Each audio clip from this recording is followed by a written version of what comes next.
All right, everybody, welcome into the Fifth Dimension podcast with me, Evan McDermott. For today's show, I was joined by Andrew Johnson, author, researcher, and this is a prolific conversation, and we're looking at a lot of the questions we're not allowed to ask when it comes to 9/11. Now, I want to give a shout out to Norman, whose Substack is 9/11 Revisionist, for uh, connecting me with Andrew and reaching out after my previous conversation with Richard Gage to encourage me to dig a little bit deeper and offering some of his own resources to begin that process and begin that inquiry. Because it's interesting, man. There's a lot of questions that I would say don't even get asked when it comes to the official narrative of 9/11. So open up your mind, open up your heart, really um, allow yourself to see the truth and come to your own conclusions when it comes to this subject and the subject matter at hand, because there is a lot to uncover, there is a lot to explore.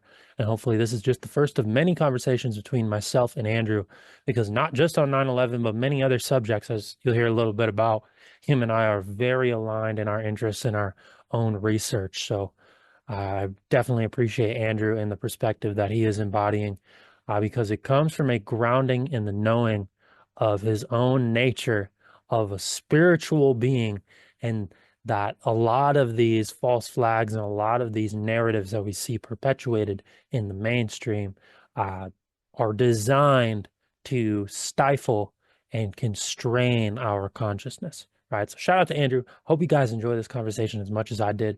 If you're a fan of the show, subscribe whatever platform you are on. We'll see how long this stays up on YouTube. Not quite sure. You can head on over to Rumble as well, but Apple Podcasts, Spotify. Leave a 5-star review. That's how more people are going to find it. And you can head over to my Substack, mcdermott.substack.com. It's free to subscribe. You'll be notified of every podcast, poem, essay, whatever it may be. It's all on Substack. And you can purchase a copy of my latest poetry book, The Final Judgment. It's available now. Amazon link is in the episode show notes below. You can also book a one-on-one tarot reading with me, whether it's live or if you want a written tarot report. We offer both of them. The links to do both are in the episode show notes below. And special thank you to our one and only official sponsor, Tranquil Desires, here in Chamberlain, South Dakota. It's getting quite cold out here in South Dakota, which why I got the winter hat and a big old sweater on. Because I'm cold, baby. I live in a basement apartment. It gets cold down here, even though I got the heat on. So thank you to Tranquil Desires and one-stop shop, holistic wellness, spirituality, whatever it is you may need. Check out their Facebook. It's in the link below. And if you ever find yourself passing through this way, stop on in at Tranquil Desires. You will not be disappointed. Without further ado, let's jump into the podcast with Andrew Johnson. Enjoy. All right, everybody, welcome into the Fifth Dimension podcast. And for today's show, I am joined by Andrew Johnson, author of many books, including Where Did the Towers Go? He's been involved in 9/11 research in particular for well over 20 years now. Not his only area of research as well. And we're going to focus on 9/11 mostly for the most part, but there's so many different areas that him and I align in our own areas of research and interest that if we dive into some other subjects, don't be surprised as well. But Andrew, thank you for taking the time to come on the podcast. I'm really excited to be able to collaborate today. Oh, thank you for inviting me. And I just need to make one small correction. I didn't write Where Did the Towers Go? That was that is the work of Dr. Judy Wood, who's a PhD in materials engineering science. And I did sort of get involved with the production of that book, and I do distribute it in Europe. I'm sort of the main distributor in Europe of that book because it was independently published. But yeah, I didn't write it, but I have written 2 other books about 9/11, and people can find those free on my website, checktheevidence.com. One of those is called 9/11 Finding the Truth, and the other one is called 9/11 Holding the Truth, and you can download them free in PDF from the website, or you can get them, from Amazon and in paperback and Kindle and whatnot. Gotcha. I love that you make those free, by the way, accessible for anybody to just go on there and, start doing the deep dive immediately. I think that's beautiful. Thank you.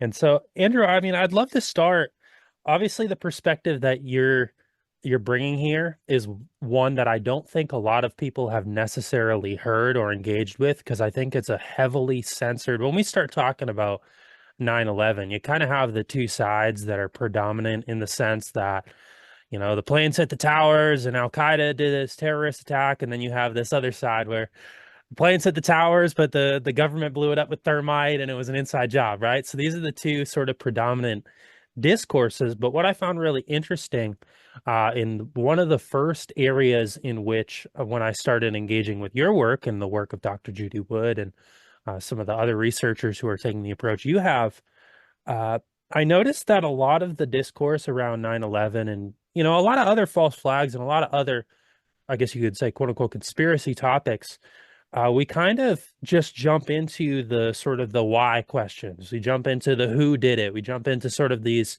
almost secondary notions while making a general assumption based on what happened, right? So the whole what is the story that we're talking about is kind of brought under assumption that, okay, here 9/11, planes hit the towers, this is what happened, right? So we don't always necessarily question the what. And I feel like your research and what you're talking about, it actually kind of brings us back in a sense and say, hold on, let's take a step back and look, what is it that actually happened?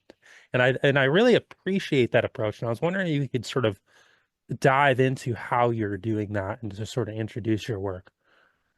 Sure. Well, this primarily came from Dr. Judy Wood's research.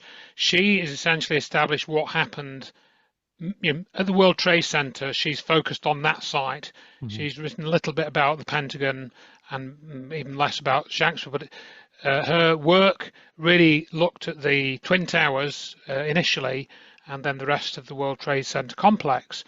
And so I picked up on that about 2000 and late 2005, early 2006. I started to hear about her, and throughout 2006, I heard more and more. And that's when I realized that the importance of what you've just said, that you need to establish what happened before you can then say, well, if this is what happened, we need to go and look at these things to find out who might have been involved. So, that's the sort of thing that she initially focused on. And then I sort of was kind of bringing up the rear, really, because I'd fallen into the trap of believing the official story. So I believed that for about 18 months, something like that. Mm-hmm. And in 2003, I'd started looking at some of the UFO stuff. I'd discovered this thing called the Disclosure Project. Some of your listeners may be familiar with that. Mm-hmm. And I got a bit involved in that in the UK, and I was doing talks on that, and presentations and things, and showing the press conference video to people that had never seen it before, and explaining all about that. And that's when I picked up this idea that 9/11 was a false flag operation, and I'd never heard of that expression at that point. And then I went down the bombs in the building route, and then because I work for an organization called the Open University, which is a distance learning university, I still work for them. I've worked for them for 20 years now, and I do tuition online mainly. I have done face-to-face tuition in the past as well, but that's kind of been phased out since the COVID scam hit. Mm-hmm. So I got involved with this group called Scholars for 9/11 Truth. And that really, it's important to mention that. I've gone through this many times in the interviews I've done over the years. So I was posting stuff on the internet, and I was talking about controlled demolition, and then somebody pointed out that the towers, disappeared at free fall rate, and you can measure what time it should have taken for the top to go down to the ground, and it should have been about between 9 and 10 seconds, and you calculate this from an equation of motion, which is S equals ut plus a half at squared. I did a degree in computer science and physics, so I'm quite familiar with those concepts and able to sort of do the calculations, which are very simple. And so I knew that this was a problem. The disappearance of the towers disobeyed the laws of physics, essentially, to put it in summary. And there was a chap called Eric Hufschmid. I think he's still around, but he's faded a lot into the background now. And he was a software guy. I'm a software guy. My background's actually in software engineering, and then I ended up working for the Open University, doing software and technology subjects, in tuition form. And so Eric Hufschmid, he said it's impossible for a building to fall through itself as quickly as it falls through thin air. It's a very simple concept. And then that was one of the areas I was focusing on. I was posting on forums, a physics forum. I posted the equation of motion and said, what's wrong with this? What's happened at the World Trade Center? Why has it disobeyed this equation of motion? And that thread ran to, I think, 5,000 replies. That was in about 2005, I think, a long time ago now, almost 20 years. And then at the end of 2005, I was invited to join the Scholars for 9/11 Truth. And it's important to mention this because of the founding members of this group. One founding member some of your listeners might possibly be familiar with, and that's Jim Fetzer, Professor Jim Fetzer, who was, I think, formerly working at the Duluth University. I think that's in Minnesota. And he and this other fellow called Professor Stephen E. Jones, they invited me to join the Scholars for 9/11 Truth because I was working for a university and I was posting stuff about 9/11. They said they were trying to get some academics together, and they were trying to get some press releases going and, get some sort of credibility to questioning the whole set of events of 9/11. And I thought, oh, that's great. I'm going to join up with that effort and do what I can, in the time that I have. I actually ended up writing to the Open University, to the Chancellor at the time, and said, well, can we do a presentation about this? And I was actually asking her, could I present some of the research of Stephen E. Jones, who was this physics professor from Brigham Young. He's a key figure in the way this has unfolded. And she declined my request because it wasn't him presenting his research, it would have been me, which was a good. She did the right thing. To be fair, I shouldn't really be asked to do that. I should have asked him to come, but thankfully I didn't. Mm-hmm. And so Jones started talking about thermite. You mentioned that in the introduction. I bought into that. He wrote this paper. I read that paper. It seemed okay as far as I could work it out, but there were some very obvious things that I missed, and these were pointed out later by Dr. Judy Wood. For example, thermite, if that was used to help destroy the towers, then there's a big problem. Now, thermite isn't really an explosive; it's an incendiary. It can cause explosions, if you mix it with other things, or you pour water onto it or something like that. But if you try and use thermite to destroy the World Trade Center, then you're not going to be able to do much. And anybody can go online and look at a thermite reaction, and you'll see that I have a brilliant, in fact I may even have some slides of this, I can probably show that if you wish. You'll see this brilliant reaction. It's very, very bright, and this is just a small amount. Typically you'll see this put in a plant pot, and I've got a slide here. If I can just, let's see if I can just get this up, and can I do that? Where are we? And then I can try and share this with you so that your listeners, you may need to enable the screen share. Just go on to share and then send a request for sharing. All right, should be able to share now. Okay, let's see if I can share my screen here then. Here we go. Share that. So this really was kind of how, this was to do with how I met Dr. Judy Wood, kind of what's on this slide really. So on the left we have some images which Stephen E. Jones has isolated, this physicist from Brigham Young University, and he said, look, we can see the thermite reacting okay in one corner of the towers, so we can see this orangey material dripping down, and there's a video of this. There's actually at least 2 videos, there might even be more been discovered. And then on the right here we have this staged thermite reaction in somebody's backyard, or I think this was from a program called Brainiac. And so Jones was arguing that somebody had planted thermite in the towers and somebody had set a hot fuse, because you need a very hot fuse to set this up, like over 1,000 degrees. And so I bought into this. But the obvious thing is that if you think about how much thermite you'd need to destroy the towers, you would have, you would have been blinded. You would have been literally blinded by this. And the amount of heat that would come off would have been incredible, because this substance burns at like 1500 degrees centigrade. So the idea that this was used quickly becomes ridiculous when you start to think about it. And then later, I realized that that this could not be true. I don't know if this will play this video. It probably won't. Later I realized, oh yeah, you can see this video going now, I hope. I realized that this could not be true because of what you see here. If you multiply what you see on the right there, this small amount of material, by 10,000 times, that's not what you saw on 9/11. You didn't see that in New York City. So that right there rules out that there was thermite of this type used. And the point is that Stephen E. Jones then changed his tune, and they started talking about nanothermite and other things, paint on thermite. And I've got recordings of him saying this. And he argued that it must be thermite that was being used, because this he got this idea that if you were to take molten aluminium, it's silvery at all temperatures in daylight conditions. So he was arguing that this was his basis for his thermite reaction, but that statement is not true.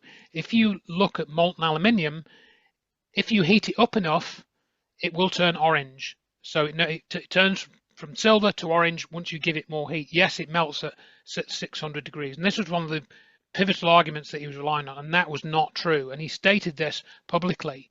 And after he stated that, really, he was essentially done, because a physicist should know the properties of molten aluminium at different temperatures. Now, that Dr. Judy Wood did. She pointed out that Jones was not telling the truth. She didn't say it as bluntly as that, but she pointed out that he was trying to mislead people. I was one of those people that he misled. So we knew that the thermite story wasn't true, yet people like Richard Gage, who I understand you had on your podcast, he still sticks to that story to this day. And just over a year ago, I challenged him on this directly. Now, I've kind of, I'm generally not a confrontational person, but I ended up doing the same podcast with him.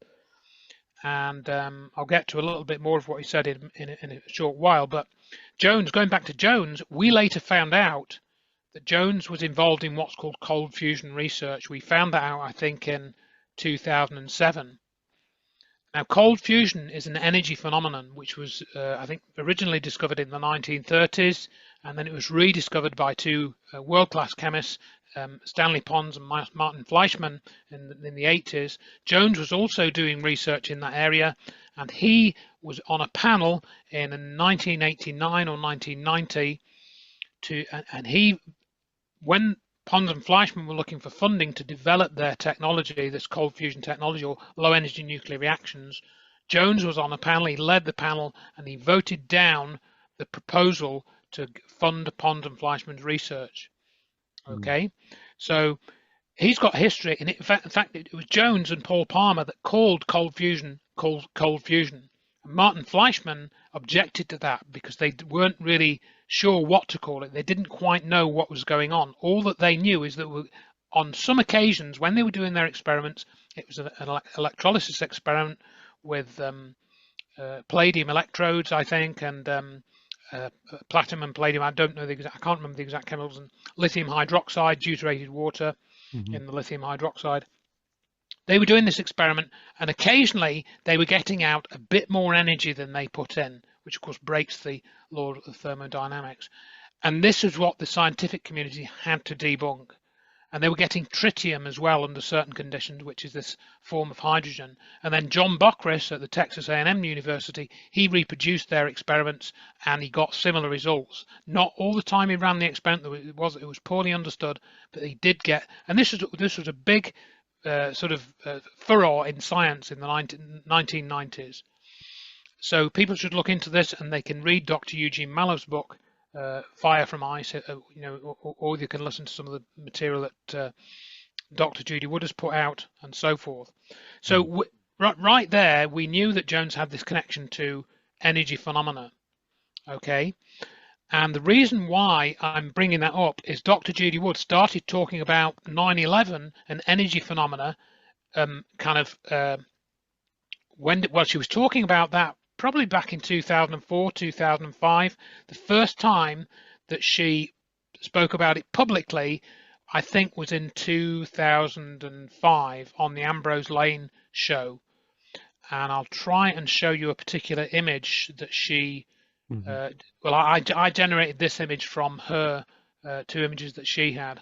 I'm going to show you something which is, this is why it wasn't thermite, folks. Hmm. Uh, so hopefully, yeah, you should be able to see that now. I'll Yep. explain that in a minute. Um, okay, so you can see that flashing, right? Hmm. Yep. Right. So I'll explain that in a minute. I'm gonna go back. I'm just making sure I could share that. I'll explain that in a minute what that's about. So Dr. Judy Wood has started talking about energy phenomena back in 2005, and I then started to hear about this. And she was noting that the effects seen in the evidence at the World Trade Center, weren't consistent with thermite, they weren't consistent with bombs, they weren't consistent with jet fuel, they weren't consistent even with heat being there. Very little heat. She observed that the towers mostly turned to dust before they hit the ground. And again, I'll maybe show a few more slides as I go through this. But she was talking about energy. And Jones, we later found out, was involved in anomalous energy research. So I'm saying that because ultimately we contend that Jones did know what happened at the World Trade Center. He knew that some sort of energy process was involved, some change in energy, and it had nothing to do with thermite. And the reason why they used thermite as a cover story, I think, was because they can claim that thermite was found after the destruction of the World Trade Center. The reason why they can claim that is that thermite. Do you know what thermite is? Do you know what I chemically it is? I couldn't give you the full chemical process of it. No. Okay, so thermite is a combination of iron oxide and aluminium powder. There are different types of thermite. You can make thermite with copper as well. If you watch Veritasium YouTube channel, he did a video about thermite not so long ago. He was Hmm. filming the reaction with a high-speed camera and stuff, and it'd never been filmed before, and that was quite interesting. So you can find out all about thermite from Veritasium's video, which I think was published about 2 or 3 months ago. So got iron oxide. What's that? Do you know what iron oxide is? Iron and oxygen. Rust. Rust. Rust. Okay. Yeah, yeah. Yep. So yeah, rust is iron oxide. And aluminium, that was actually in the alloy, but substantial part of the alloy which formed the exterior of the World Trade Center. And of course, the steel girders, having stood in air for 30 odd years, will have rusted. So Mm. you had aluminium when the towers turned to dust, you had aluminium powder, and then you had iron oxide. Now, of course, Jones knew that, and he claimed it wasn't that. He claimed that the thermite he found was different to that. But I think that's why they used it as a cover story, because you can then claim that you got the components of thermite in the dust, which is true. That part is true, Mm. but it doesn't explain what destroyed the World Trade Center. Dr. Judy Wood used to say, well, you could find in the World Trade Center dust bits of a desk. You could find bits of a window, but it doesn't prove that window glass was in some sort of reaction and that reaction destroyed the World Trade Center. Just because something is found in the remains doesn't mean it contributed to the destruction. It may have done, but in the case of thermite, it didn't. And we know that it didn't for various reasons. We know that thermite is a very hot reaction, it's very brilliant, and yet we also know that people were not burned. People were covered in dust, they weren't burned. They Mm. walked out of this. So back to this image that I was showing you. Um, Let me just get that back again now. I'm going to resume the share. Just now that I've given you some background. So if we see here, this is two images which were taken before and after the destruction of the World Trade Center towers. Hmm. And you can see how the sun has moved around. So one's, I think, in the morning, maybe about 10 o'clock, and then one is in the afternoon. And if you look at this image carefully, again, you'll see that some of these cars, and this is about a quarter of a mile from the World Trade Center, we call it the toasted car parking lot. And you'll see that some of these cars are actually okay, and some of these are heavily rusted and the sunroofs have gone. Hmm. So how is this possible? How is this possible? You can see these cars have not moved. We have liars on forums claiming that the toasted cars were moved. These weren't moved. These were not moved. Yet anonymous trolls on the internet claim that these cars were moved, and that explains that, that it doesn't mean that it was energy weapons or an energy weapon. But this is just one example of an anomalous energy change, okay, that was seen a quarter of a mile away. So Dr. Judy Wood, what she suggested was that this was actually an energy effect that you were seeing, and what was going on here was something called the results of constructive and destructive interference. That's what she was arguing. And so where you'd got, the destructive interference, you would see that the cars would be okay, and constructive interference, the cars would be destroyed. And this is, if you look at the Young slits experiment in physics, then this is the sort of effect that you will see with photons of light interfering. So, Dr. Judy Wood was an expert in interferometry. So this was a key piece of evidence, and I'll see if I've got some more ones that I want to just show you here. Yeah, so for example, here's another one. One of these toasted cars, which was one of the police cars. You can see an inflated tire at the back, and then you can see the trunk has popped open, which it appears that the metal in the trunk has been affected, so that the latch has broken and the trunk has popped up. This was commonly seen. And guess where else this was seen? It was also seen following the destruction of the Alfred P. Murrah building opposite that in 1995. So isn't that interesting? And I've got a post about that from there. So we've covered that one. And here as well, you can see similar sort of thing. The car looks pretty good shape at the back, but the rest of the car is heavily destroyed. So you've got all these anomalies. They claim that debris went into the basements and it all filled the basements. Well, we can see people walking around. There are pools of water. If you look at this picture closely, no thermite there, no steam explosions from the molten thermite and molten metal. So there's all kinds of evidence. And eventually this is what Dr. Judy Wood put into the book, Where Did the Towers Go? And you can find all of that evidence in there, and you can also go to drjudywood.com to find all of that. Now, to sort of just, I mean, I could go on and on about that. I've done long presentations. It's better to get Dr. Judy Wood's presentation from drjudywood.com, and then it's all gone through in order. But I think in the time we've got, I'll just sort of mention, for example, where we went from there. Because I've talked about Jones and energy, and we feel that we made a bit of an impression. Dr. Judy Wood was correct. She looked at 40,000 pictures of 9/11, and she found all these sorts of effects and many more that I haven't shown you yet. So she knew that it was some sort of energy technology that was used to destroy the World Trade Center. So much so that when the World Trade Center reports were published in 2005, NIST produced these technical reports. There was 10,000 pages. There were 23 companies that were used to produce these reports, and the reports were called The Collapse of the World Trade Center Towers. And with the help of an attorney called Jerry Leaphart, Dr. Judy Wood, she went to NIST and said, look, your reports are not correct. The World Trade Center towers did not collapse. They turned mostly to dust before they hit the ground. Your characterization is wrong. Your explanation of fire, turning the steel, weakening the steel and the building falling down, that is wrong. And I can show you why it's wrong. She sent them a 50-page document. And that 50-page document, which was called a request for correction, she said, look, this is your report, this is what it says, this is wrong, this is what it should say. Under the Data Quality Act of the United States, you need to correct your report and correct these errors because it's wrong. And then when she told them that and they refused to correct their report, then she took them to court because they'd committed a crime, they'd taken public money, they'd produced a fraudulent report, and they were liable for that.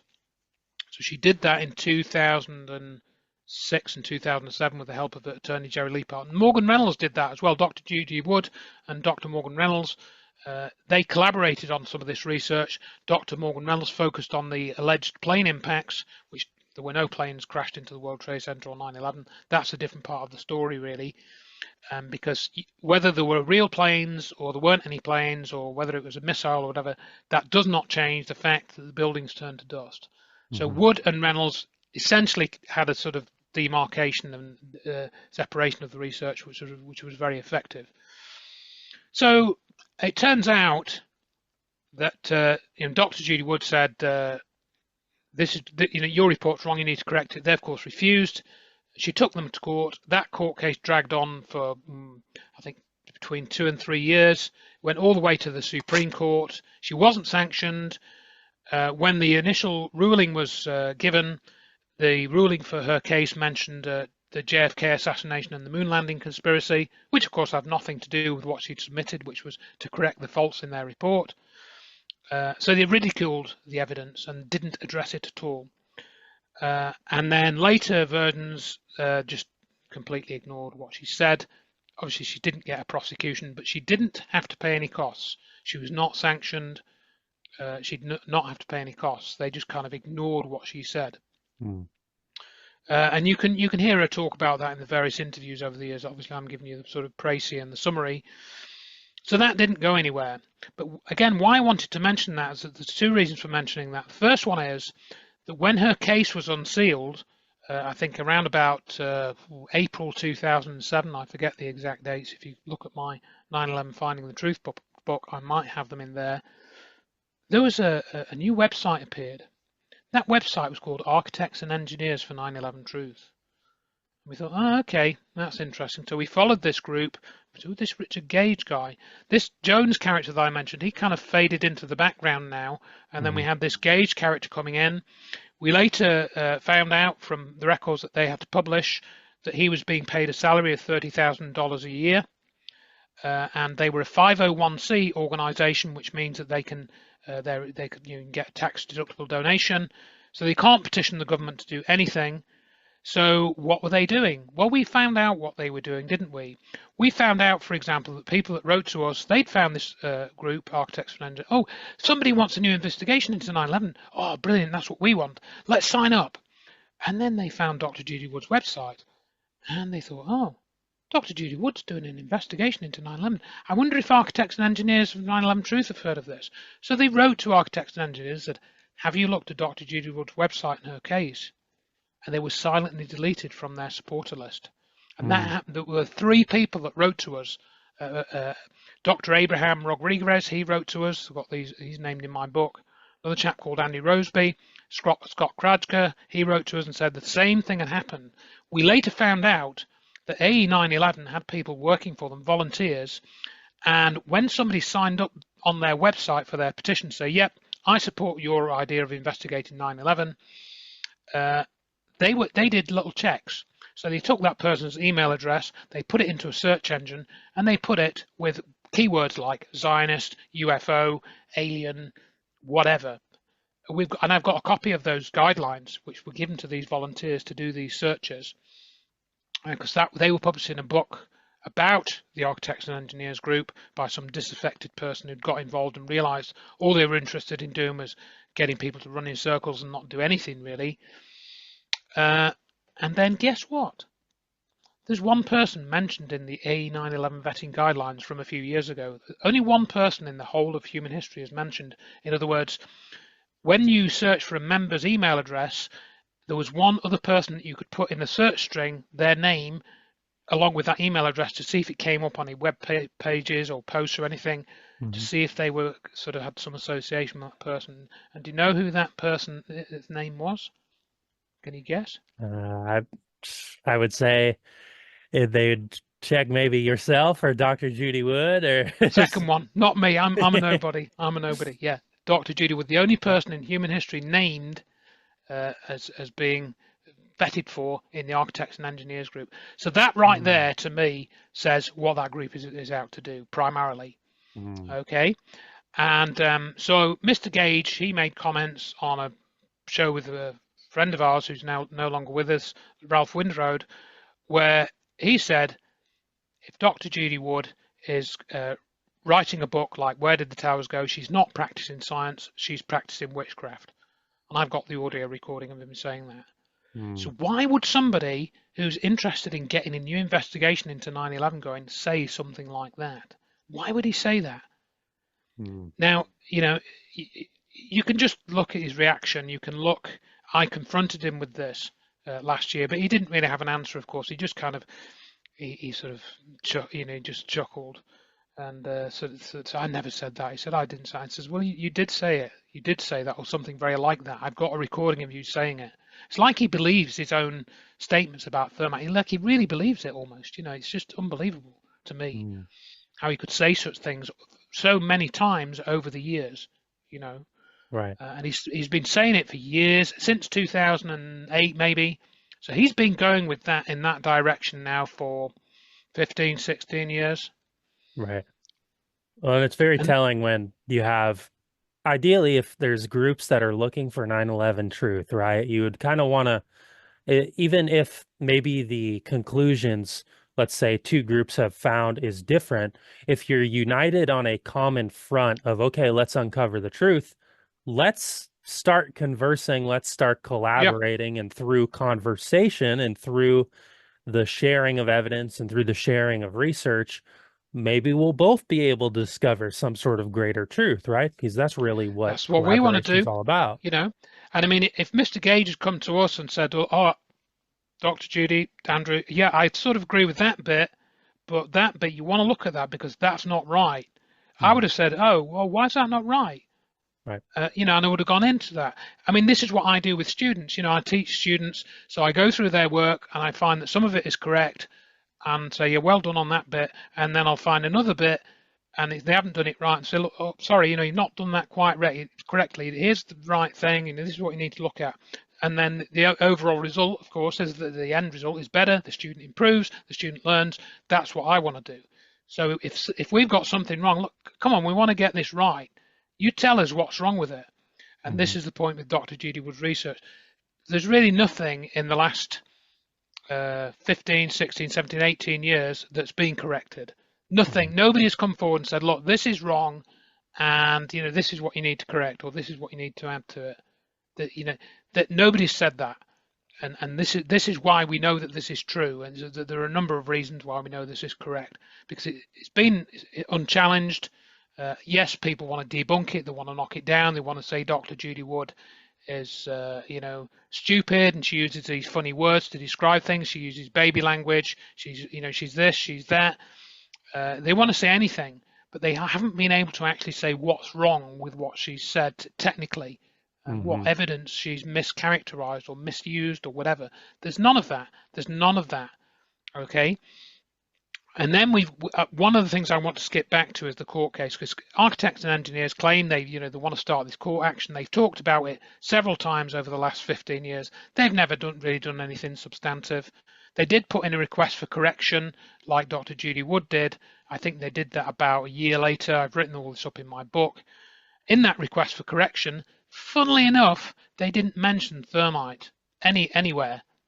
Hmm. Why would they not mention thermite?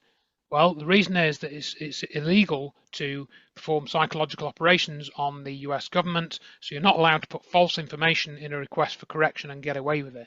So they didn't mention any of their thermite research. They did mention something about some fire in 1996, which then there was a link to thermite in that, but it they didn't mention anything. So in other words, they know that that story is not true, else they would have put that in their request for correction, which they then did after Dr. Judy Wood and Jerry Lee Park did theirs. Hmm. Two other telling features which are important to point out, which I always point out in discussions such as this, is the role of the contractors in producing the NIST reports. Hmm. We had two contractors of particular interest that I didn't mention the names of. One of those is Science Applications International Corporation, which has now kind of branched off into a company called Leidos, Leidos, and then another contractor, which is Applied Research Associates. So both of these were named as defendants in Dr. Judy Wood's court case against, well, the contractors. It wasn't really against government, but they took government money from a pot of $16 million to do these reports. So why am I mentioning those two companies? Well, both of them do research into directed energy weapons systems or components. Mm. And SAIC particularly, they're one of the biggest, if not the biggest, DoD contractors, Department of Defense contractors for the US government. And they were in charge of coordinating the assembly and stuff of the NIST reports in 2005. And they were also in charge of ground zero communications in the days after 9/11. They set up a communications network as well. And the other thing that they are specialists in is psychological operations. They were given money by the US government for running psychological operations in Iraq in the Gulf War. So I understand. Mm. So what else do we need to know? Kind of, what else is there? Right. And of course, you won't hear people like Richard Gage. You won't hear James Corbett telling you what I took. You won't hear Jim Fetzer telling you what I've just told you. Well, Jim Fetzer might have. You won't hear Alex Jones talking about these things. You won't hear Ashton Forbes talking about these things either. Not really, despite the fact that he's talking about exotic technology and MH370. A friend of ours, Matthew Estefo, who goes under the moniker of Math Easy Solutions, who's done a lot of work with Norman, who contacted you. He's logged a lot of what Ashton Forbes has said. If anybody's heard of this fellow, I don't know whether you've heard of him, but he's been getting big. He was on Candace Owens recently, who's a big YouTuber now. She was very, very famous, I understand. I don't know her that well, but I know she was quite well known. And he's done a whole set on Candace Owens's podcast with about the MH370 flight, the Malaysian Airlines one that disappeared. And he's got some interesting material, don't get me wrong, but he thinks 9/11 is a conspiracy theory or something. I forget his exact words, but I've got them again in a fairly recent posting on my website. So this has been a pattern. We get these figures who talk about things like 9/11, but they will rarely, if ever, discuss Dr. Judy Wood's book and her research. They won't connect it. And what I'm trying to say really is, I think that maybe, for example, MH370, something was done to it using advanced exotic technology, maybe some sort of teleportation thing, just as Ashton Forbes describes maybe. I mean, I'm not totally convinced of that, but clearly that flight disappeared in very unusual circumstances that have never happened before. The World Trade Center disappeared in circumstances that have never happened before, So there's that commonality to them. But Forbes doesn't want to look at this apparently. What are we to think of that? I'm not asking for an answer, by the way. I'm just saying that what surprised me over the years is that people that should be interested, like for example Dr. Stephen Greer, the founder of the Disclosure Project, he should be very, very interested in Dr. Judy Wood's research. Particularly it was one of his witnesses who first made me aware that Science Applications International Corporation was a company that existed. I'd never heard of them. So, what's it all about? Why won't these people talk? And I think it's because of the implications of this energy technology. I just watched this Greg Reese video today. He runs that Redacted news channel, short video. He's talking about the current hearings in Congress, about the UAPs, and Luis Elizondo, and saying, we've got all these secret projects that you don't know about. We've got to do more research. There are beings visiting us and blah, blah, blah. Yes, Louis, we know all of that. Thanks very much. We knew that 20 years ago. Stephen Greer told us all of that stuff and his witnesses did. You're not telling us anything new. Congress don't listen. They've not been listening for 20 years. How are you going to change that? And what's actually been happening is that this technology, while you're going and doing all of this stuff, it's been spirited away, it's been developed, it's been used to create free energy technology, free energy devices. But guess what? It's also been turned into a weapon system. It's also been turned into a weapon system. And you know what? That weapon's already been used. It was used to destroy the World Trade Center. And here's the evidence. And here's who to go and see. And the thing I haven't brought up yet, and I'll try and see if I can get this to the slide to carry on with this thread, is what energy was used? What sort of thing are we talking about here?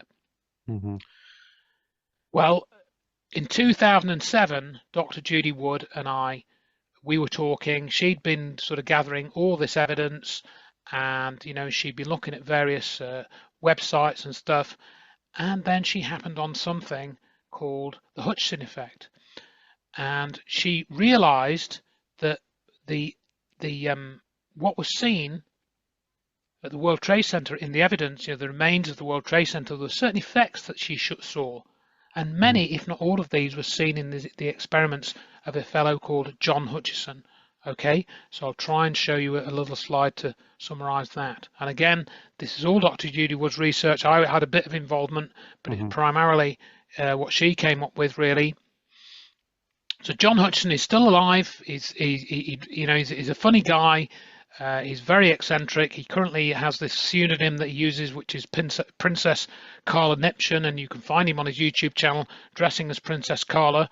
But Mhm. and he still does research. Don't let this put you off. He still does research. Now, switch my light on here. It's getting dark here. So he's been doing research since the late 70s, maybe even he 1979. So you've got a date on the slide here.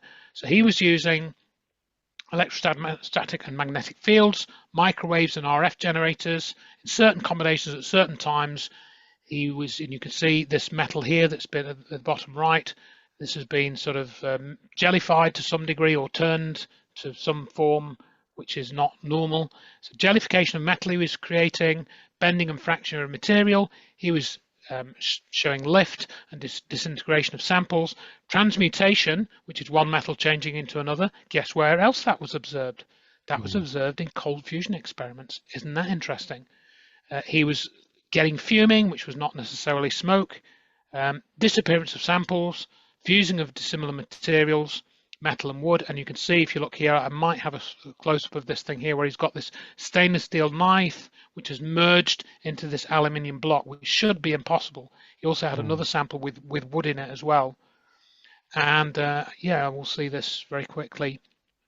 This is the other thing. You had all these weird fires on 9/11, yet you had paper not burning, all that Mhm. paper blowing through the streets. So if it was thermite, how did this paper survive? It should have been, incinerated and turned to ash. Well, this was an experiment that John did in 2006. I think I had the wrong date on the video. And you can see these weird fires he was creating by beaming this setup with microwave energy and whatnot. And you had these Mhm. anomalous fires. So we saw that at the World Trade Center as well. Maybe not in quite the same form, but it was very, very similar. Right. And he submitted an affidavit in the court case as well. So this is one of John's metal bars. This is a 3-inch solid copper bar, not a tube. And that was after he'd beamed it with this energy setup that he had.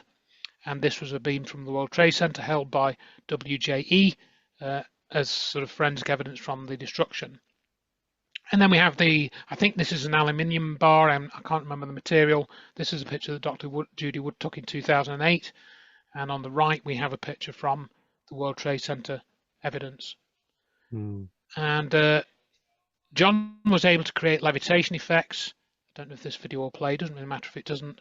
Samples were flying up in the air, and then we had these upside down cars, as you see there. Right. And I found some more pictures of those. Somebody sent us some pictures of those. We've got more of those recently. Very recently, I posted those on our Facebook group a week or two ago. That somebody sent these upside down car pictures. This was a Red Bull can that John's at with his energy experiments around about 2007. Mhm. And this was a hazmat truck from the World Trade Center. And David Hanshaw, he tells this story of being levitated a block on 9/11. So Oh, stop that now.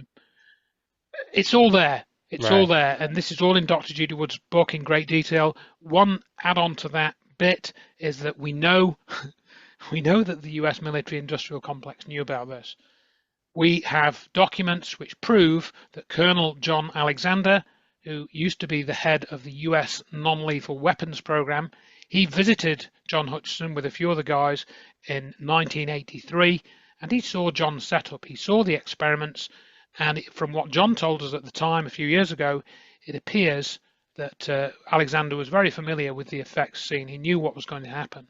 It looked like in other words, I would contend that they already had that technology or some version of it, something like John's technology back in 1983. So they had Mhm. like 18 years before 9/11 to maybe do something with it, perfect it, and so on. Right. So, you know, that it's all there really, as far as I'm concerned. People can say, "Oh, Andrew, you jump in jump into a few conclusions, things. Fair enough. You can say that if you want, but I think the jumping is appropriate jumping, and whilst we might not have everything correct, I think the overall scheme of things, the overall evidence, essentially proves that what I'm telling you is the truth. It's the true explanation. It may need slight modification, but the facts of the matter show that some sort of energy technology was used to destroy the World Trade Center, and people have to accept that. They have to start talking about it. I've been banging on about this for since 2008, so 16 years. You know, I published the first book in 2009. That's 15 years ago. So again, nobody's corrected anything that I've said, and Dr. Judy Wood said, not in any substantial way. Right. Well, I feel like what really stands out to me is one, when there's, I would say, a massive push to not even acknowledge this type of research, right? To discredit it without actually jumping into, okay, let's even entertain the theory, right? And I think the reason for that, kind of what you spoke to, is just the implication of admitting that this technology is possible, is available, that, I'm very familiar with like the work of Dr. Stephen Greer, like you mentioned, in the Disclosure Project, and the military industrial complex very much already had, it's very evident once you start digging into it that these type of technologies not only exist, but have existed for quite some Mm, time. But once you start bringing it into the discussion for, let's say, 9/11, mm, well, then we have to acknowledge, okay, if this is a possible theory, where else might these technologies be present? What is the implications for the technologies, not just in the sense that it can be used as a weapon, but how else can we use these technologies? And you start getting into things like free energy, and you start looking, it really opens a whole field of research mm, that I think is in itself meant to be suppressed and not brought to the mm, public eye for any reasons, because the implications on both sides are too great, because it's going to shatter the paradigm for what is considered an mm. accepted science and an accepted point of view. So to me, that feels like why this Yeah, research, even, because anytime you have a theory, and I think the conclusions that you're making, they aren't too far-fetched. I mean, there's a lot of theories that are out there that are accepted by the general public that are way more of a jumping to, all right, you really got to jump through some hoops to make a certain conclusion, right? yeah, Um, and I think one of those is that CO2 is going to kill us all. mhm. I think that's that's one of those conclusions that people jump to, and they've got to go through all these hoops. And I'm saying that for a reason as well. So carry on. Yeah, Well, yeah, and it's very telling when you're not when there's groups that are not open to even exploring this. And to me, that really, it tells me, okay, we do need to take a deeper look into this. We do need to actually explore the yeah. impact of direct energy weapons, and how, it looks to me like it's very possible they were used on 9/11. And I think the implications of that are so telling for not just the governments, but what is happening in our society. I mean, we can look at Mm, Maui, for example, a couple of years ago, when they had the whole natural disasters over there. There's pretty clear evidence that a potential direct energy weapon was used against the population in that setting. And that was actually a theory that, it was kind of nice to see it gain a little bit of traction on social media, and people start talking about direct energy weapons. And I think Dr. Stephen Greer, like we mentioned, has kind of opened the door for people to start talking a little bit more about energy technology and the use of it. So to me, it kind of feels like um, the veil is sort of being lifted in a sense, but maybe that veil has not gotten to the point where, all right, let's apply this, what we're learning, let's apply it to 9/11. Let's apply it to the yeah. official narrative Well, here. this has been my biggest disappointment, really. As I sort of started to allude to earlier on, that people like Stephen Greer, they should have been ringing me up or ringing Dr. Judy up, saying, "Oh, come up, come and talk to my group here." And Mhm. that's never happened. In fact, the reverse has happened. When Stephen Greer was asked the question about Dr. Judy Wood's research, and I have a friend in the US who directly put this question to him personally in a talk he gave, he wouldn't talk about it. And I've got the recording of that. I don't know if it's in this presentation. So it's a very, very disappointing that he would not do that, particularly as it's something he should know about. But I think I know the reason for that, and that the reason is that Stephen Greer is not the person he appears to be. And you can read a chapter I wrote about him in my book Acknowledged, which is also free on the website. That's the UFOs and Aliens book, for want of a better title. If you read that and read the chapter on Greer, and you'll hear what he said about 9/11 when he was asked about the use of directed energy weapons, and he dodged the question, didn't want to talk about it, changed the subject, and at the end he said, "I've known about what you just said since the day it happened." Mm. Oh, And wow. I think that was an embedded confession that he kind of slipped in right at the end, and you can hear the audio of him saying that. And he also admitted in another interview that he worked for the CIA. He Hmm. has worked for the CIA. He didn't say it quite like that. That interview got taken down, but I managed to save the audio of him saying that. So I'm very suspicious of people like him, and the fact that they should be the first in line to be bringing this stuff up, but they won't. And I think he has his own bag. Don't get me wrong, he's done a lot of good work. He opened my eyes to certain things. He's opened many other people's eyes, but as a general thing, what I've found is that people can carry you on this journey, certain figures, certain speakers, certain researchers, they carry you a certain distance, and then you know what? You've got to say, look, thanks, mate. I've got to go on now. Hmm. I'm leaving you behind. Thanks a lot, but sorry, you don't appear to be telling me about this stuff. This person is, so I'm going to listen to them for a bit. Maybe I'll come back to you. I think you should listen to this person too, but thanks. And I'm going to move on now, and that's what I've had to do all this time, and I'm still doing that. You know, Hmm. um, a couple of other things I'd like to go back to, and a bit more screen sharing in this talk Yeah. that I've got here, or this presentation.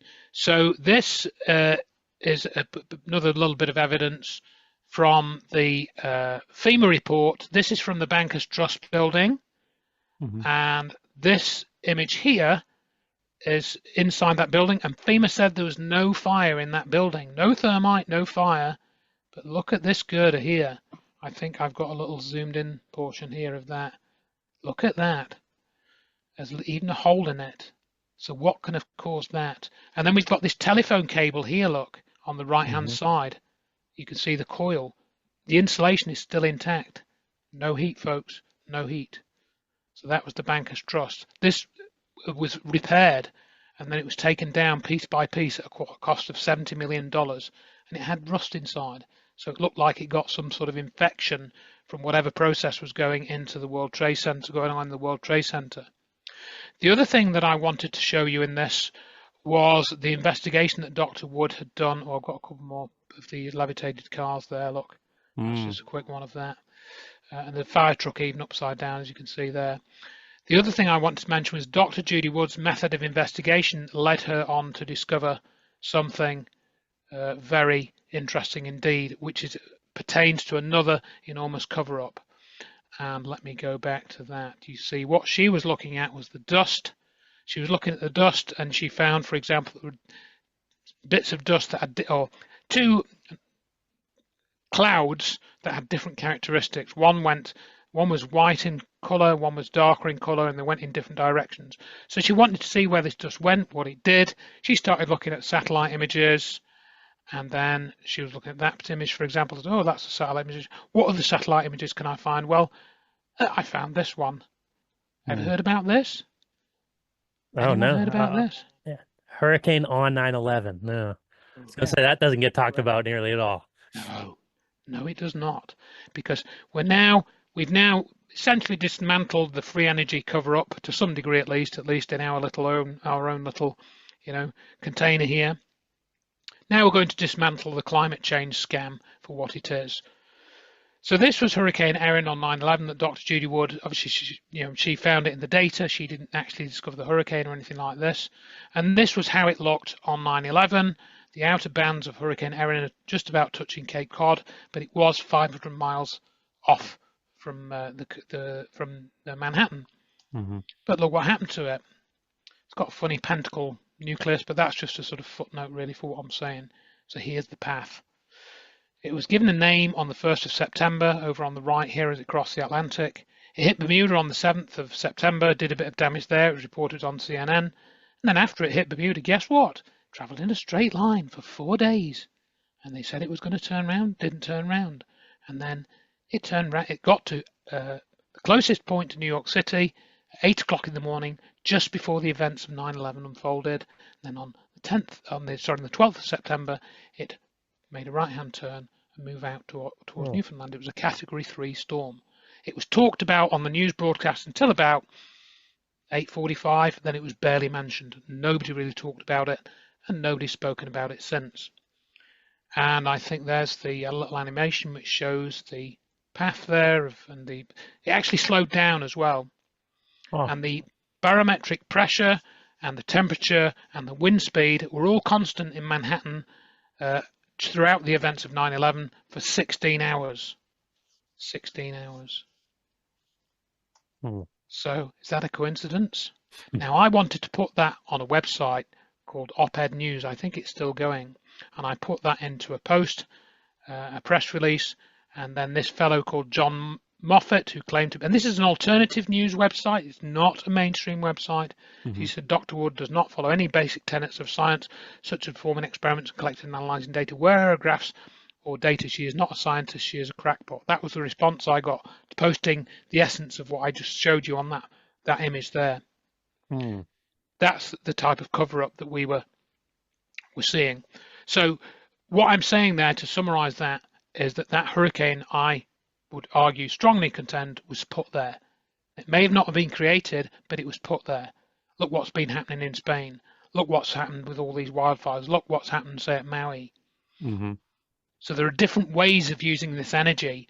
Yes, we can turn materials to dust. What was done at Maui, I think, probably did involve some sort of technology, but I don't think it was used in the same mode that it was used at the World Trade Center. They may have, for example, ramped up wind speeds, vortices to fan the flames of the fires. There may have been some weird fires that were started with this technology. I'm not sure. We did do a video on the wildfires in California from 2017. We think they may have used some weather control or something, but I don't think they zapped the ground in California. They may have zapped the ground in Maui. I'm not really sure. Other people, I think, have tried to make the connections beyond what the evidence shows. If you look at Dr. Judy Wood's research, she has seismic data, images, video, witness testimony, weather data from multiple sites. Nobody has done the same sort of study for Maui. Dr. Wood investigated 9/11 for 3 years, 3 whole years before she posted anything publicly. Not so with Maui. People were posting things like an hour after it happened, saying it was directed energy weapons. And maybe they're right, but my point is you have to do careful investigation to establish A, what happened, and then B, who might be responsible. And Dr. Wood did that, follow the template that she did for 9/11, and then, I'll listen to you, sort of thing. Is kind of my sort of standard now, my bar, if you will, for these events. Right. And so that really is the essence of why this is important. We've now totally destroyed the narrative of international terrorism caused by Muslim hijackers. That is a total fantasy. It's a racist myth, as a friend of mine, no longer with us, called Keith Motherson, used to say. It's a racist myth. We know it wasn't bombs in the building and thermite. They don't produce the correct effects. We had, for example, 14 people survived in stairwell B. So if bombs had been used to cut the building into chunks, the building chunks would have fallen onto those people in stairwell B. Jay Jonas and Mickey Cross being 2 of them, and Mike Meldrum, I think, was another one. They all survived. They walked out from stairwell B, which was the remains of the destroyed building. They should have had 100 stories of building on top of them. They had where they walked out. Where did those stories go? It could only be explained by the buildings turning to dust in midair, and that can only have happened by some exotic technology, which injected some sort of energy or caused some sort of energy change in the buildings in a manner which we kind of sort of understand now a little bit.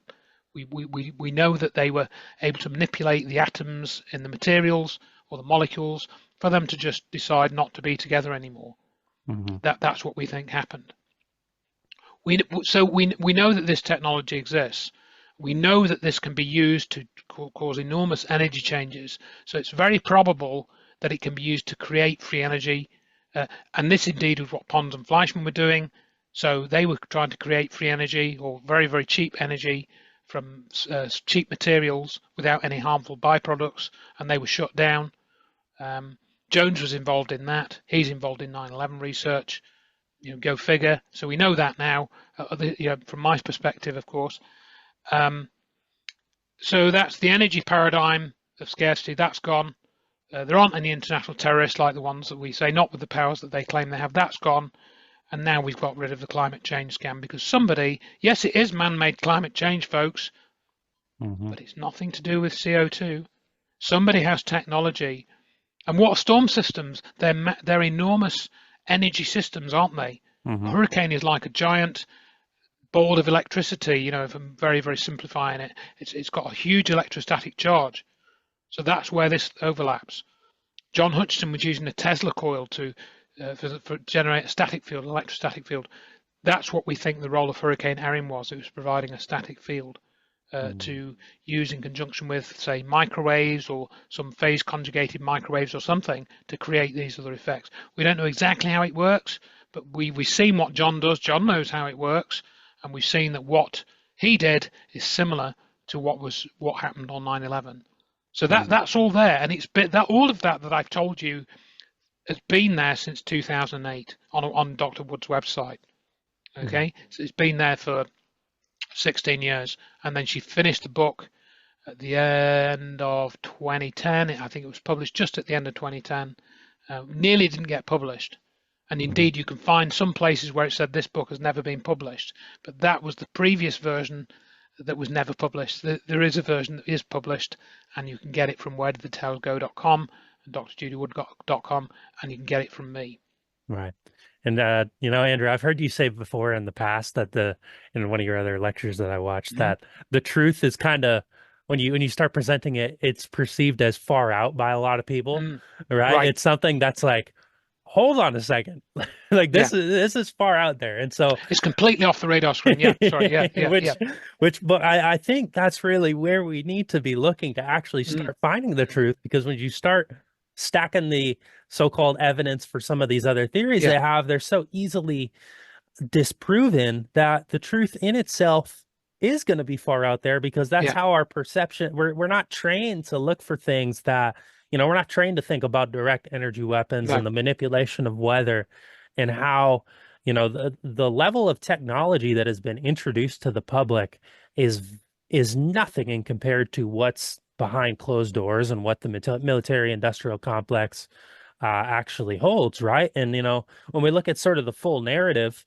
I think you're right in questioning all aspects of the narrative. I know you mentioned there not being planes on 9/11. Somebody might hear that and they might say, "What do you mean there's no planes on 9/11? There's videos of there's supposedly videos of planes, right?" But once you start diving into some of the evidence, well, then it's like, okay, if all of these things aren't true, how do I know any of this, what I'm living in, is true? And I don't think, people that really, we're not meant to question the foundational fabrics of our society and reality and what we believe is supposed to be true, and just sort of accept these, that's why we have both sides of a narrative often controlled, so that we have a binary discourse, and where you can't, you go so far out the ovarian window. Sorry, that's far out. We can't talk about that. That's right. This is what you see. You can be given two choices, both of which are incorrect. It was either thermite or it was terrorists. Which is it? Which side are you going to go with? Well, actually, I'm not going to go with either. And this happens a lot. It happened with the COVID narrative. You can say, well, COVID is real, and you need a jab. No, COVID is not real. And then you can say, well, the virus was created in a lab, so that's why they've invented all these stories. Oh, there was no virus. There is no virus. Viruses don't exist. So, there are equivalents in other narratives as well. And one of the more recent ones that's come to the fore is Jay Widener's research into the JFK Zapruder film video, where Jay Widener has now said that he thinks that Kennedy's assassination was faked, and the sort of blood seen in the film was one of these exploding blood packs, and Jackie Kennedy gets on the back of the car to get this piece of metal or something that's in these blood packs, and that's what she's doing. And as Jay Widener points out in his video about that, nobody ducked when these shots were fired. So there's some very peculiar things. So again, we've got Lee Harvey Oswald did it. Then we've got, no, it wasn't him that did it. There were 6 shooters. Kennedy was shot, and his body was, substituted with J.D. Tippett's body and all of this. And then Jay Widener comes along and says, no, both of those are not true. Kennedy faked his own death, and then he went to live on this island somewhere with his lover, and he lived out his years after that. Which of those is true? So, you're getting all these different narratives, like you say. And in the case of 9/11, I think because we've got so much evidence, like we've got one film from the JFK assassination. I think we've got 56 from the destruction of the World Trade Center. We've got 40,000, 50,000, 60,000 pictures. I was sent some new pictures recently. So we've got a much better chance of actually establishing what happened.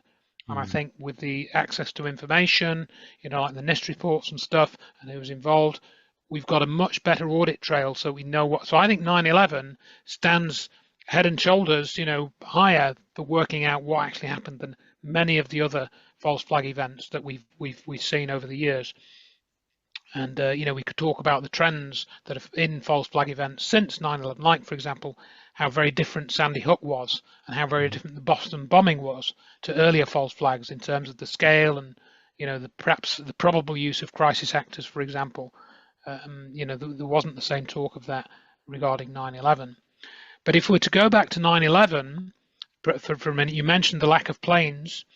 And the first thing to think about that is, well, before we get into any of the details of that, let's just think about the plane stories. So we were told that 4 planes were crashing on 9/11. 1 crashed into the Pentagon, 2 at the World Trade Center, and 1 crashed into the ground at Shanksville. So what's the truth of that?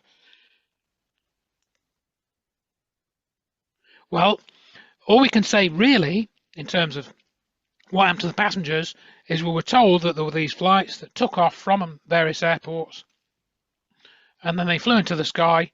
We don't know what happened to them after that. We heard stories. We heard stories of cell phone calls that were made from 1 or 2 or 3 of these flights. But then it turns out, if you know how GSM technology was working back then, it only works at up to 144 miles an hour travel speed.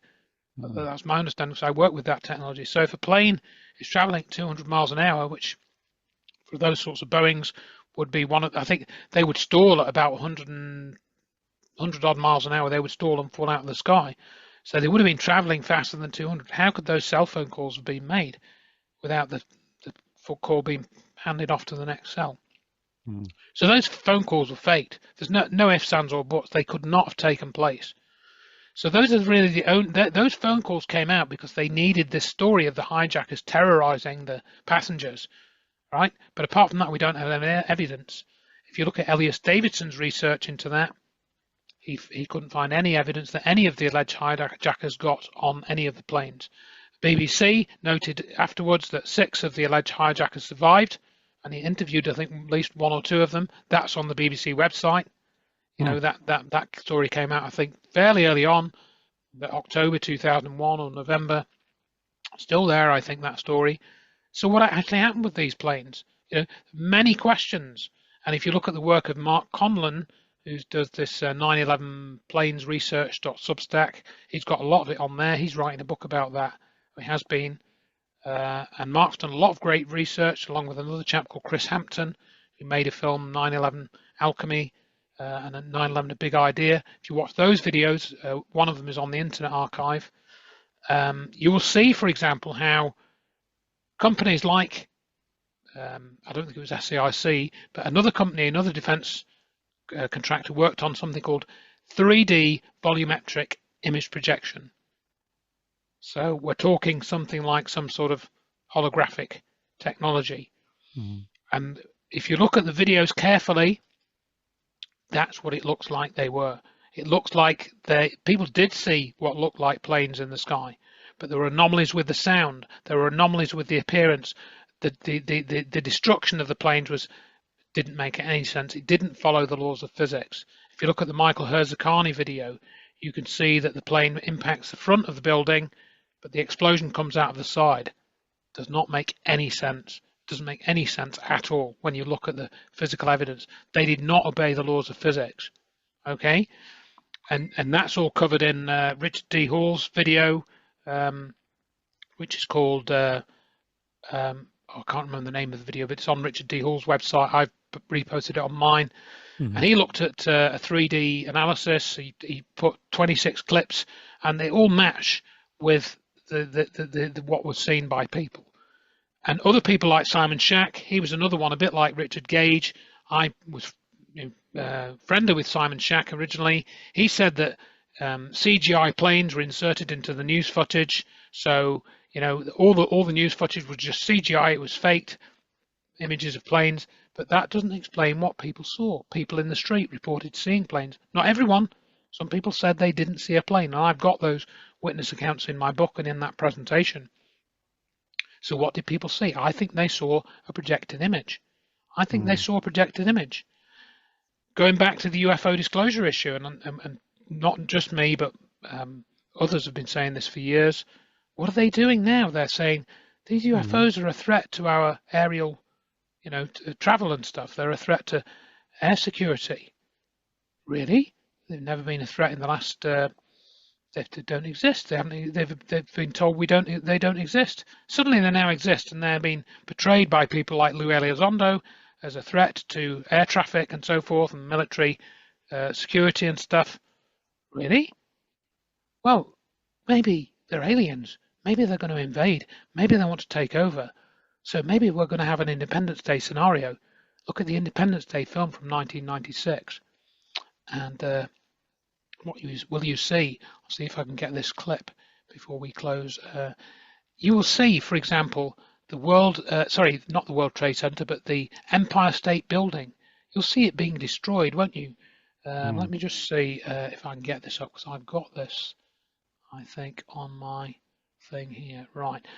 You'll see the Empire State Building being destroyed, and if you look at 9/11, it actually looks very, very similar. I'm going to try and get this video when it comes up. I was going to say, it reminds me of, I remember reading about Project Bluebeam and Sergei Manas talking about this in the 90s and the technology they would have to project like a fake alien invasion or project a holographic rapture for people in the sky to create a one world religion. It's like, oh, this is the rapture, Jesus' return, when really it's a technology projecting this image onto the masses, and it's a hologram in a sense, right? And I never thought to connect that to the planes in 9/11, but that makes a lot of sense. And because this technology, Sergei Manas was talking about it, I think in the 90s, and that's before 9/11. So now I'll see if I can get the audio to come through here. Not that important, but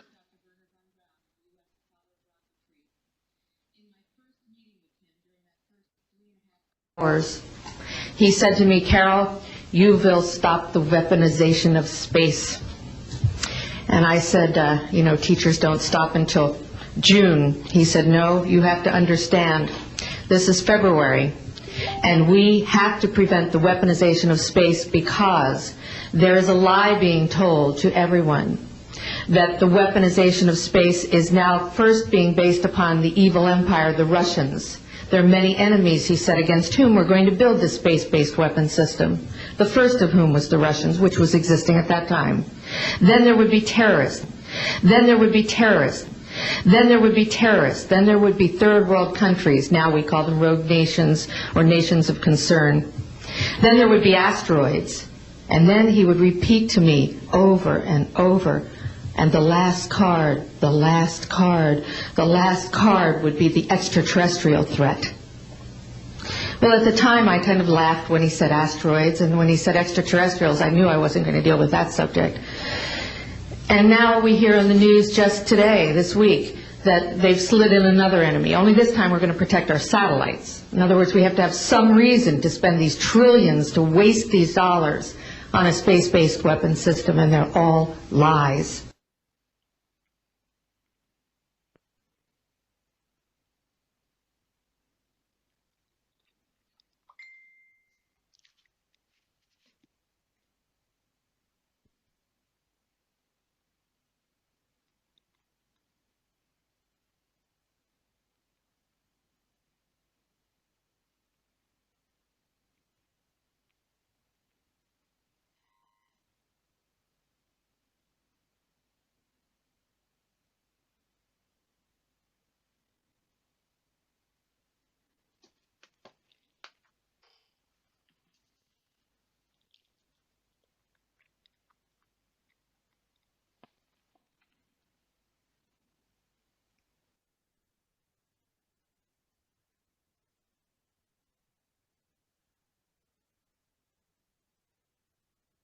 And then he would repeat to me over and over, and the last card, the last card, the last card would be the extraterrestrial threat. And the last card, the last card, the last card would be the extraterrestrial threat.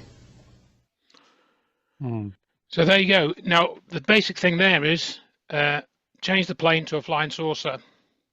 Right. What you got? You know, they can do it. And I think it's possible that Stephen Greer, I mean, he's warned about this, to be fair. Stephen Greer has warned about the possibility of this. I don't think he talked about image projection. He hasn't made the connection to 9/11 like I just did with that video, but he has talked about them using a fake alien threat. Greer thinks all the aliens are good, and I don't think that's necessarily, you know, a conclusion that you can safely draw, because we don't know publicly we don't know anything about the aliens. You know, Right. I include some information in my book about that, about the different types of aliens and things like that, which people have talked about.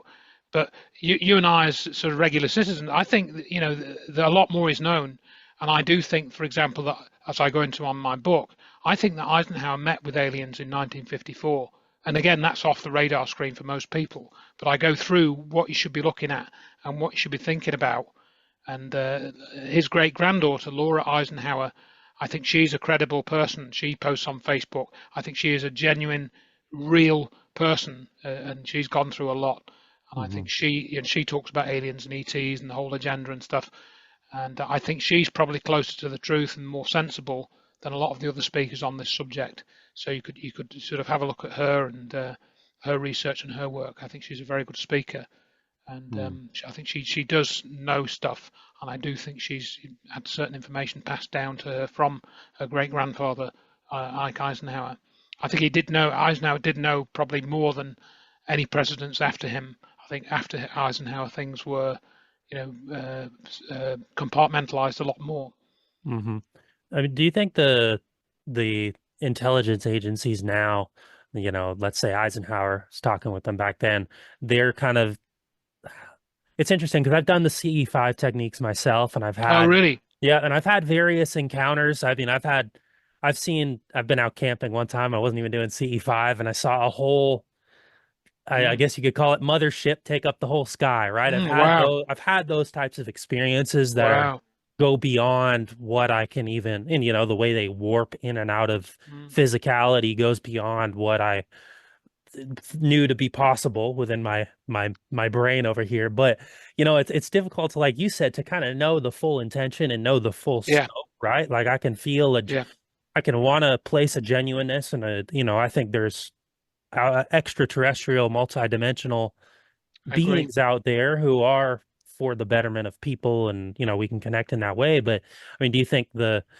is a role that they also play in sort of this mass, you could say, enslavement of perception, and through in gifting these technologies to, and you helping governments use these technologies and create agendas, right? I mean, is that something that you see as a prevalent phenomenon in your own perspective? I mean, it's tough to prove or disprove that either way, because we don't have the data to say, all right, this is what we've documented in this alien encounter and then this interaction, right? It's more based on, it's kind of more of an intuitive research, I would think. But yeah, absolutely. And you know, it's amazing that you've had those experiences. I've seen a few lights in the sky and whatnot over the years. I mentioned that in my book. But yeah, absolutely. And I just think when you've had experiences like that, and then you've probably read about people that have had very negative experiences, you know, including extreme physical trauma.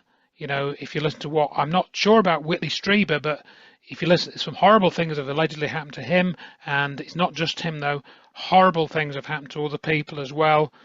Kim Carlsberg. So it seems to be a broad spectrum. You know, what you had was perhaps amazing, uplifting, enchanting, all those things, you know, so completely the opposite of, you might say. So to me, I think it's just part of the natural order of things of what we're seeing. And all the stuff to do with 9/11 and whatnot, although I'm very passionate about it and, you know, I want people to know the truth, ultimately, I want them to see it as part of the natural order of things. We are being spiritually predated on. There are spiritual predators that want, you know, to feed on us. feed on our fears, manipulate us, get get us to go along with their agenda, and that happens in the animal kingdom too, and I sort of draw analogies to the lions and the gazelles on the plains of Africa. I'm sure anybody could think of a similar example on any sort of animalistic scale. And the gazelles are just wandering around, not harming anybody, eating some grass, and then these lions, they want to just tear them limb from them and eat them, And to us, depending on how we look at things, we might think, oh, those poor gazelles, well, those horrible lions, why would they do such a thing, But it's part of the natural order of things. It's part of the way the universe works. And I think that's what's playing out, with all these different groups of aliens. Some aliens are like the gazelles, some aliens are like the lions, kind of thing, using a very crude kind of analogy. And I think, depending on where we are spiritually, we can end up sort of seeing that and aligning with those sorts of energies or those beings in some way, or end up being victims of them, or end up being beneficiaries of their helpfulness. And again, in the animal kingdom, you've seen like a cat looking after a budgie, a cat looking after a bird, and we've seen these extraordinary examples of interspecies mothering. I'm trying to think of one where a dog was suckling kittens, and then I saw another one of a kitten suckling a puppy.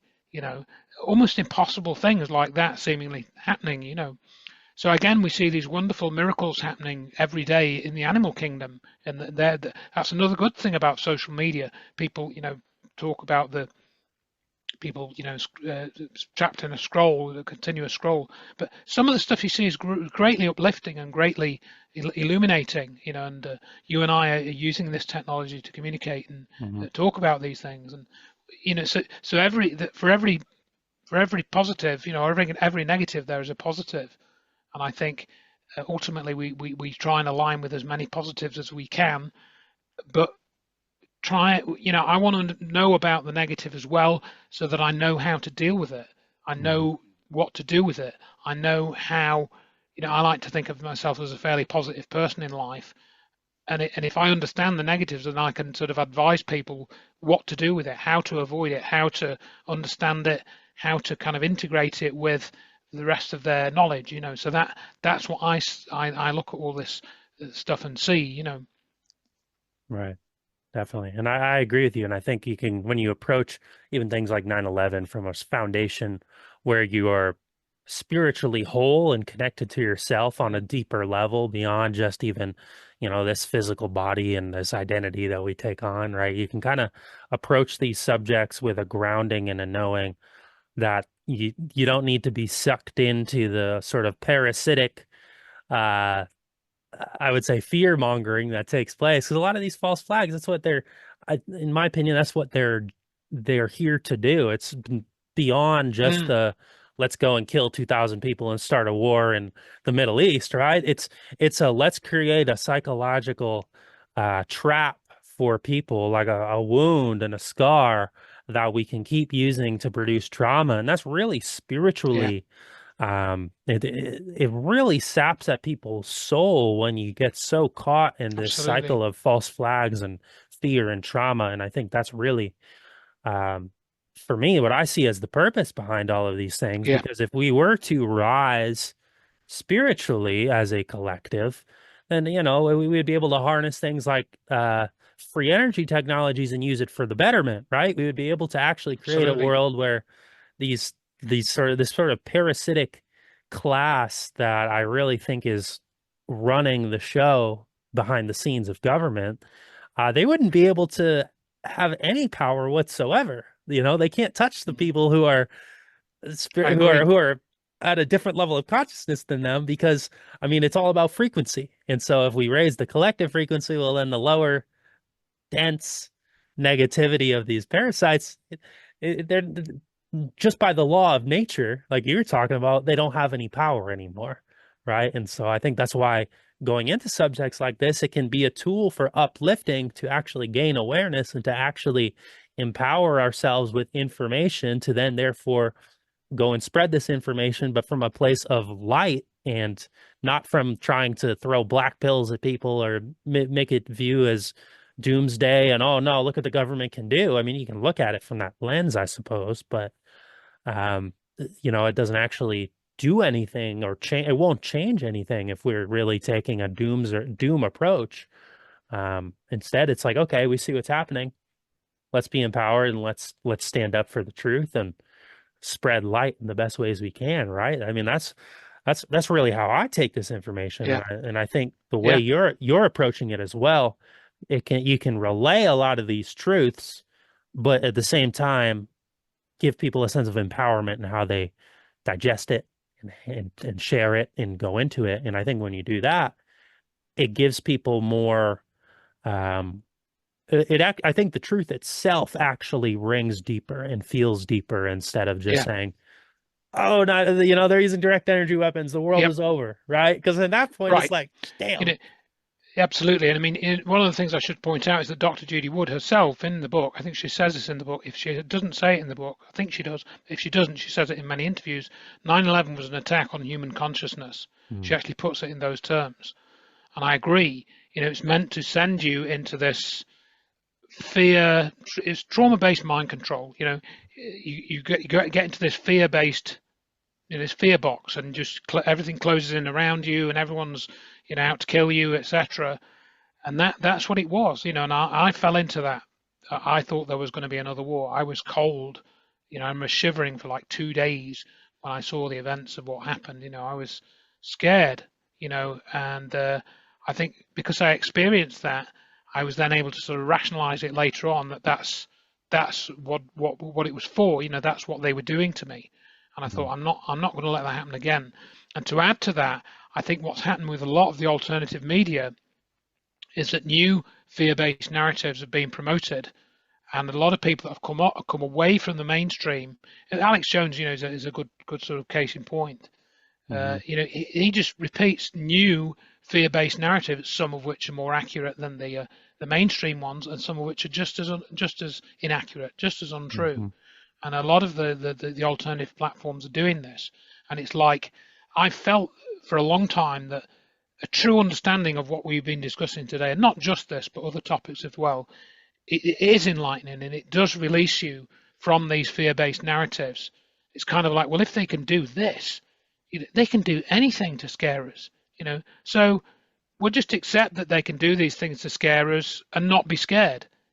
Whatever it is, and there's many horrible things, a couple of which we've touched on, like what's been happening with, the paedophile rings being exposed and the people in Hollywood and stuff. It's really horrible stuff, but if we can somehow, sort of come to terms with this, then like you say, we can raise our ultimate level of enlightenment, our energy levels, and come to some sort of higher point and say, look, we're going to move away from all of that now and move forward with this new consciousness and this new energy.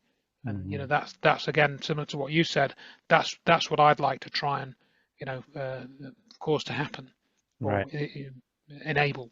Right. And I definitely think you're doing a good job of that and then enabling that because, even watching your presentations, I don't get, I pay attention to those things in particular, right? Where it's like, am I being left with a sense of empowerment, or is this person putting me into a place of fear and dissonance? And it's very evident from, I think, your work that it's the former, where, I feel empowered learning this information and actually being able to apply it and how I'm going to go, and use it and hopefully empower others. Right. And so I think that's a testament to what you're doing and your own, I'd say grounded approach to it and, recognizing the bigger picture. I think that's so important because you're right. The alternative media in a lot of ways, it's just the mainstream media, but the inverted version of it, right? Yeah. It's the same frequency, the same energy. Sure. But Andrew, I gotta be hopping off as Sure, me too. Yeah. But I would love to plan another conversation with you because I think this is one of those things I feel like we could have just kept going for hours and hours and hours about so many of these subjects, right? Absolutely. There's just so much to explore. But do you have anywhere that you would like to send the listeners to further engage with your work? I know you mentioned your website and your books and just they're basically there. checktheevidence.com. There is a contact form. You can contact me through there. I am on Facebook under my own name. There is a Check the Evidence page, but I don't interact with that much. So Andrew Johnson on Facebook. I have got Check the Evidence on X, on Twitter, but I don't look at that very much. And you'll find my email address on the Check the Evidence website. I'm on YouTube as well. I just tend to post videos there. I don't post many sort of updates or comments updates on there. I know some people do. I don't use YouTube like that. So yeah, any of those things. And please have a look at the free books and everything. And I'd be happy to hear from anyone who's got any questions, wants to point out any errors. Happy to hear from them. Awesome. And I'll put all of that in the episode show notes. People can kind of scroll down and just kind of click it. But Andrew, this has been a lot of fun. And I want to thank you again for coming on. And like I said, I'll be in touch once I get this podcast out. I'm usually pretty quick with the turnaround. It should really be just about a week from now. I'll have it posted. Splendid. But then, yeah, we'll be in touch, and we'll plan on doing another podcast soon, because I'd love to continue the discussion with you. Sure. Awesome. But thanks again for coming on, Andrew, and thanks to all the listeners for tuning in.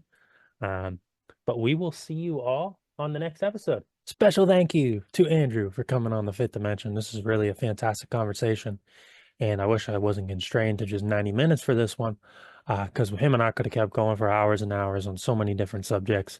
And as I said at the beginning, I hope this is the first of many conversations between Andrew and myself. So be sure to subscribe to his work. Head on over to his website, which is in the episode show notes below. Further engage with him, because there's a lot to explore. Go look at the work of Dr. Judy Wood for sure. Like I said, there's a lot to like, a lot to love. Well, maybe not a lot to love, but a lot to uncover. And you got to have a love for seeking the truth and exploring the truth, which is what Andrew is bringing through the awareness of these subjects. So special thank you to him for coming on the show. If you're a fan, subscribe whatever platform you are on. 5-star rating on all of the audio platforms. Head to mcdermott.substack.com, mcdermod.substack.com. Get all of the latest podcasts, blog posts, poems, essays, you name it. All right there on mcdermott.substack.com. And you can book a live tarot reading with me or get a written tarot report. Links to do so are in the episode show notes below. And special thank you to Tranquil Desires and Patty for bringing this show to a new level, to light. You know, it's funny, in the past month, I've done more podcasts than I'd done in the past year and a half previously. And it was simply because the creative juices were not flowing while I was out in Montana. There was a lot of craziness in the external world, in the immediate external world for myself. And ever since coming back home, I definitely feel reinvigorated, able to create, able to do my thing. And so we are going to keep the podcast wheels churning, baby. And it feels good to do so. That'll wrap up this show, and I'll see you all next time. So long.